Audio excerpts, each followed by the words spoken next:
নমস্কাৰ ফেচবুক লাইভৰ এই অনুষ্ঠানলৈ আপোনালোকক স্বাগতম জনাইছো মই অত্যন্ত আনন্দিত যে শাৰদীয় দুৰ্গা পূজা অতি সুকলমে আমাৰ ৰাজ্যখনত অনুষ্ঠিত হ'ল আৰু আমি সকলোৱে অত্যন্ত গাম্ভীৰ্যতাৰে আৰু পবিত্ৰতাৰে সৈতে মা দুৰ্গাক এই জগতখনৰ পৰা এটা বছৰৰ বাবে বিদায় জনালো দুৰ্গা মা অহা বছৰ আমাৰ মাজলৈ আকৌ উভতি আহিব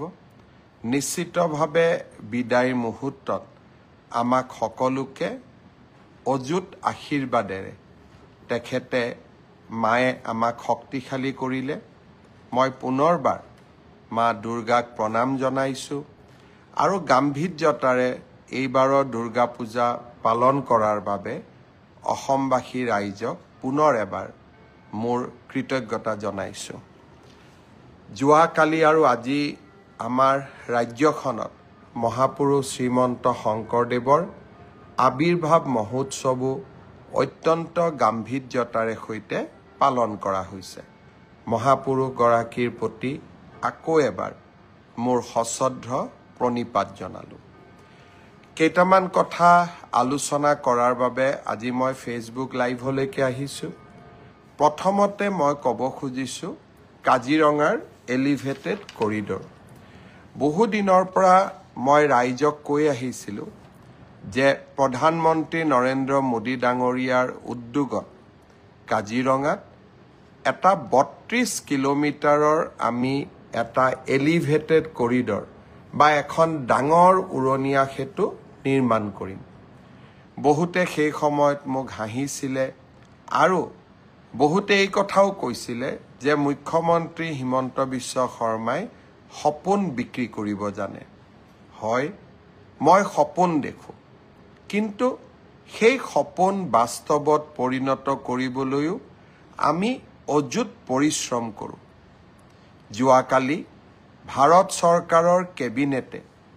কাজিৰঙাৰ এলিভেটেড কৰিডৰৰ এক বিশাল প্ৰকল্পক অনুমোদন জনালে আপোনালোকক জনাবলৈ পাই মই ভাল পাম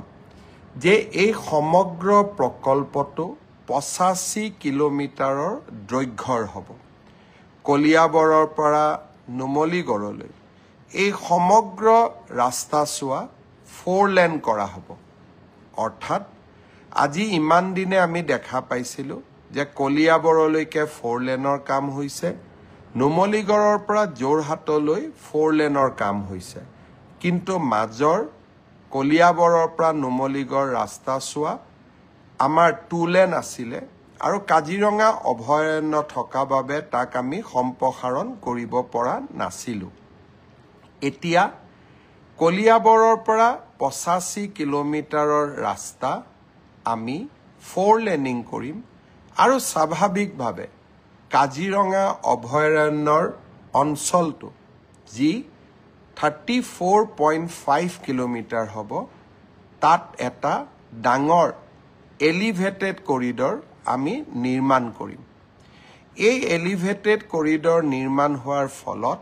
কাজিৰঙাৰ বন্য জন্তু বিপদমুক্ত হ'ব আৰু আমাৰো যি এতিয়া আমি স্পীড কণ্ট্ৰোল কৰি যাব লাগে লাহে লাহে যাব লাগে আমি নিজস্ব গতিৰে উজনি অসমলৈ যাব পাৰিম আৰু এই দুইটা নেশ্যনেল হাইৱেৰ এই প্ৰজেক্টৰ বিশেষত্ব হ'ব যে বোকাখাট আৰু জখলাবন্ধা দুইটা জাগাতে আমি এটা বাইপাছ নিৰ্মাণ কৰিব পাৰিম যদিও এই সম্পৰ্কত কিছু আমাৰ মাজত মতৰ পাৰ্থক্য আছে কিন্তু তাত সত্ত্বেও আমি ভাবো যে এই প্ৰকল্প অনুমোদনৰ সময়ত বা নক্সা বনোৱাৰ সময়ত ৰাইজৰো মতামতক নিশ্চয় নেশ্যনেল হাইৱে অথৰিটিয়ে গ্ৰহণ কৰিব আমি কাজিৰঙাত এলিভেটেড কৰিডৰ এটা নোহোৱা কাৰণে আমাৰ কি অসুবিধা হৈ আছিল 2024ত 225টা জন্তু বানপানীৰ সময়ত মৃত্যু গ্ৰহণ কৰিছিল 2020 চনত 225টা 2019ত 223টা অৰ্থাৎ প্ৰতি বছৰে বানপানীৰ সময়ত এই ধৰণে বন্য জন্তুৰ মৃত্যু হৈছিল আৰু আমাৰ কাজিৰঙাৰ সেই সময়ত আমি বিভিন্ন ধৰণে গাড়ী মটৰ ডাইভাৰ্ট কৰিবলগীয়া হৈছিল এতিয়া আৰু সেই অসুবিধা নাথাকিব